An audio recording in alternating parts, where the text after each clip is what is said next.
நெறைய எக்ஸ்போர்ட்டர்ஸ் புதுசா உள்ள வர்றவங்க என்ன சொல்றாங்க அப்படின்னு பார்த்தீங்கன்னா, B2B போர்ட்டல்ல பதிவு பண்ணா நமக்கு என்குயரீஸ் வருமா? அவங்க சொல்ற மாரி ஆர்டர் எடுத்து குடுத்துருவாங்களா? கிளையன்ட் கையில குடுத்துருவாங்களான்னு நெறைய கொஸ்டின்ஸோட, நெறைய யோசனைகளோட வர்றாங்க. நெறைய தவறான புரிதல் இருக்குன்னு தான் நம்ம சொல்ல முடியும். ஏன் அப்படின்னு பார்த்தீங்கன்னா, இன்னைக்கு நீங்க அலிபாபாவோ, இந்தியா மார்ட்டோ, ட்ரேட் இந்தியாவோ, கோ ஃபார் வேர்ல்ட் பிசினஸோ, எக்ஸ்போர்ட்டர்ஸ் இந்தியாவோ எந்த B2B தளத்தில வேணாலும் நீங்க பதிவு பண்ணலாம். ஆனா பதிவு பண்ண உடனே நீங்க அவங்ககிட்ட காச குடுத்தாச்சு. நமக்கு உடனே பையர் குடுத்துருவாங்க. நமக்கு உடனே என்குயரி வந்துரும்னு நெனச்சீங்கன்னா, அது தவறான ஒரு பார்வை, தவறான ஒரு பிம்பம். அது ரொம்ப தவறு, முற்றிலும் தவறு. ஏன் அப்படின்னு பார்த்தீங்கன்னா, அவங்க ஒரு ஸ்பேஸ் குடுப்பாங்க. அந்த ஸ்பேஸ்ல உங்க கம்பெனி பத்தி, உங்க ப்ராடக்ட்ட பத்தி, உங்க சர்விஸ பத்தி, உங்க எக்ஸ்பீரியன்ஸ பத்தி நீங்க டிஸ்ப்ளே பண்ணணும். அது நீங்க ஒரு நாள் வொர்க் பண்ணிட்டா உங்களுக்கு கிடைச்சிருமா, நடந்துருமான்னு கேட்டா கிடையாது. நீங்க ஒரு நாள் பண்றதுக்கு பேரு அக்கவுண்ட் கிரியேஷன் அவ்வளோதான். நீங்க போய் உங்க ப்ரொஃபைல நீங்க அப்டேட் பண்ணிட்டு, நீங்க என்ன ப்ராடக்ட் பண்ணீங்கன்னு ஒரு 2 ப்ராடக்ட் மட்டும் அப்டேட் பண்ணிட்டு நீங்க உட்கார்ந்துட்டீங்கன்னா, அது ஒரு ஜெனரல் அப்டேஷன்ஸ். ஒரு அக்கவுண்ட் கிரியேஷன் அவ்வளோதான். அக்கவுண்ட் கிரியேட் பண்ண உடனே எல்லாரும் உங்கள பாத்துற மாட்டாங்க. உடனே வந்து பேசிற மாட்டாங்க. உடனே ஆர்டர் குடுத்துற மாட்டாங்க. நீங்க அக்கவுண்ட் கிரியேட் பண்ணக்கு அப்புறமேட்டு தான் உங்க வொர்க்கே ஆரம்பிக்குது. நீங்க உள்ள போய் உங்க ப்ரொஃபைல ப்ராப்பரா அப்டேட் பண்ணணும். என்குயரி வர்றதுக்கு தேவையான வார்த்தைகள பயன்படுத்தி நீங்க ப்ராடக்ட் அப்டேட் பண்ணணும். என்குயரீஸ் ஏதாவது வந்துச்சுன்னா உடனே அதுக்கு ஃபாஸ்ட்டா ரிப்ளை பண்ணணும். உங்க கம்யூனிகேஷன் கிளியரா இருந்துச்சுன்னா, அவங்க ரேட்டிங் நல்ல ரேட்டிங் உங்களுக்கு சஜெஸ்ட் பண்ணி குடுப்பாங்க. ரெக்கமெண்ட் பண்ணுவாங்க. ஈவன் சொல்லப்போனா ஒரு நெகட்டிவ் ரிவ்யூ எழுதாம இருப்பாங்க. நீங்க அவங்கள ஃபாலோ பண்ண கத்துக்கணும். ஏன்னா பேசுற எல்லாருமே உங்கட்ட மட்டும் பேசிட்டு போமாட்டாங்க. அவங்க நெறைய பேருக்கு ஆப்ஷன்ஸ் அங்கேயே இருக்கு. உங்கட்ட ஒரு ப்ராடக்ட் கேட்டு வர்றாங்கன்னா, உங்கட்ட மட்டும் அவங்க பேச மாட்டாங்க. பின்னாடியே பார்த்தீங்கன்னா, உங்க ப்ராடக்ட் பண்றவங்க எக்கச்சக்க பேர் உட்கார்ந்திருப்பாங்க. அவங்களும் உங்க கண்ணுக்கு படத்தான் செய்வாங்க. அப்ப அவங்ககிட்ட அவங்க என்கொயரி பண்ணிட்டு போயிருப்பாங்க. அப்ப என்ன ஆகும்னா, சில நேரங்கள்ல அவங்க உங்கள மறந்திருக்கலாம். அப்ப நீங்க திருப்பி அவங்கள ஃபாலோ பண்ணணும் ப்ராப்பரா. போட்டி அதிகம் இருக்குன்னு சொல்லியாச்சு. பக்கத்திலேயே இன்னொருத்தர் இருக்காங்கன்னு சொல்லியாச்சு. அப்ப அவங்களோட நீங்க பெட்டரா நீங்க கம்யூனிகேட் பண்ணணும். பெட்டரா ஃபாலோ பண்ணணும். பெட்டரா நீங்க பிரைஸ் வொர்க் அவுட் பண்ணி குடுக்கணும். பெட்டரா நீங்க வந்து உங்க எக்ஸ்பீரியன்ஸ ஷேர் பண்ணியிருக்கணும். உங்க கம்பெனி எக்ஸ்போஸர நீங்க இன்னும் பெட்டரா நீங்க வந்து காட்டியிருக்கணும் மத்த கம்பெனியோட. இதெல்லாம் நீங்க ரெகுலரா வொர்க் பண்ணிட்டே இருக்கணும். சும்மா நான் அமவுண்ட் குடுத்தேன். அவங்க எனக்கு பண்ணி தரேன்னு சொன்னாங்க. அத நம்பி நான் உள்ள போனேன்னு சொன்னீங்கன்னா, அவங்க எதுவுமே பண்ண மாட்டாங்க. அவங்க வெறும் ஸ்பேஸ் மட்டும் தான் குடுப்பாங்க. அப்ப நீங்க தான் என்ன பண்ணணும்னா உழைக்கணும். ஓடணும். சும்மா காச குடுத்தாச்சுன்னு சும்மா உட்கார்ந்துட்டீங்க அப்படின்னா, 365 நாள் முடியும்போது அவங்க ரெனிவல் கால் பண்ணுவாங்க. அப்ப உங்களுக்கு கோவம் வரும். ஏன்னா, அவங்க வந்து பார்த்தீங்கன்னா, டெக்னிக்கல் டீம் இருப்பாங்க. அவங்க தான் உங்கள ஃபாலோ பண்ணுவாங்க. இதுல உங்களுக்கு ஏதாவது அக்கவுண்ட்ல பிரச்சனை இருக்கா? என்குயரி வராம இருக்கா? இல்ல அதுல வேற ஏதாவது மாற்றங்கள் வேணுமா? நீங்க என்ன டிஃபிகல்டீஸ் ஃபேஸ் பண்றீங்க? இதெல்லாம் வந்து டெக்னிக்கல் டீம்ட்ட நீங்க பேசணும்.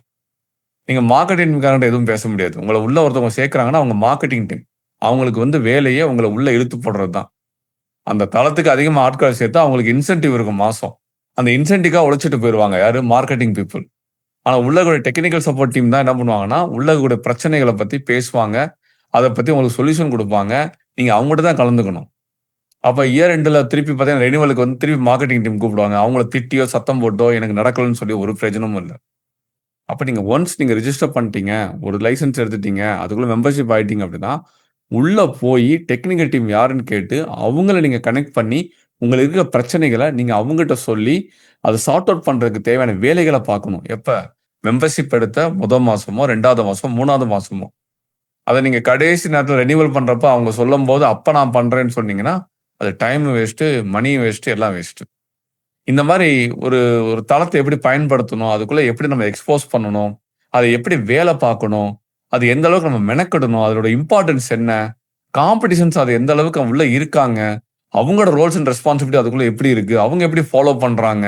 இதெல்லாம் எதுவுமே தெரியாம, சும்மா நம்ம ஒரு தளத்த வந்து குறை சொல்றதோ, இல்ல வெளிய 10 பேர் சொல்றாங்கன்னு சொல்லிட்டு நம்ம ஒரு கருத்த தப்பா பரப்புறதோ, இல்ல நம்ம எதுவும் அனுபவப்படாம, நம்ம உள்ள இறங்கி வேல பார்க்காம, ஜென்ரிக்கா ஒருத்தவங்கட்ட போய் நம்ம வந்து தவறான பரப்புரைகள் பண்றதோ பண்ணீங்கன்னா, அது உங்க பிசினஸ்க்கு மட்டும் கிடையாது. அடுத்த ஃபியூச்சர்ல வரக்கூடிய யங் ஆன்டர்பிரினர்ஸ் பார்த்தீங்கன்னா, அதுலருந்து தள்ளி போயிருவாங்க. அவங்களுக்கு அந்த ரிசல்ட் கிடைக்காம போயிரும். அப்ப தயவு செய்து ஒரு தளத்த பயன்படுத்தும்போது, அதுல இருக்க நூக் அண்ட் கார்னர்ஸ் என்ன இருக்கு? அத எப்படி பயன்படுத்தணும்? அதுல பயன்படுத்தினா எப்படி ரிசல்ட்ஸ்லாம் இருக்கு? ஏற்கனவே எப்படி ரிசல்ட்ஸ் எடுத்தவங்க உள்ள உட்கார்ந்திருக்காங்க? இதெல்லாம் கொஞ்சம் அனலைஸ் பண்ணுங்க. இது எதுவுமே அனலைஸ் பண்ணாம நமக்கு நடக்கல, அது வேஸ்ட்டு. அவங்க பொய் சொல்லிட்டாங்க. இது வந்து ஃபேக் கான்செப்ட்ன்னு சொல்லி, தப்பான பரப்புரைகள பண்றத கொஞ்சம் தடுத்து நிறுத்துங்க. நீங்களும் அத பண்ணாதீங்க தயவுசெய்து. ஏன் அப்படின்னு பார்த்தீங்கன்னா, எந்த போர்ட்டலுமே தப்பான போர்ட்டல் கிடையாது. நல்லா புரிஞ்சுக்கணும்.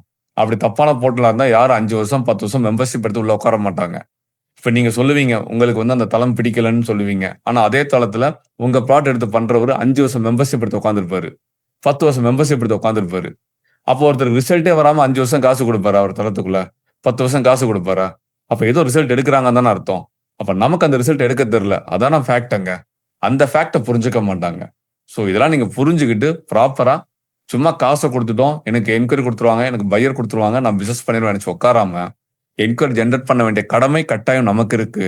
பையரா கன்வெர்ட் பண்ண வேண்டிய கடமை கட்டாயம் நமக்கு இருக்குன்னு நெனச்சு வொர்க் பண்ண ஆரம்பிச்சீங்கன்னா, நீங்களும் சிறப்பா அந்த தளத்த பயன்படுத்தி ஆர்டர் எடுத்து சக்சஸ்ஃபுல்லா நீங்க உங்க பிசினஸ ரன் பண்ண முடியும். சரிங்களா? அது கரெக்ட்டா ஃபாலோ பண்ணுங்க. தெளிவா பண்ணுங்க.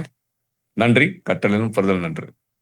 வாணிகம் செய்வார்க்கு வாணிகம் பேணி, பிறவும் தமபோல் செய்யின்.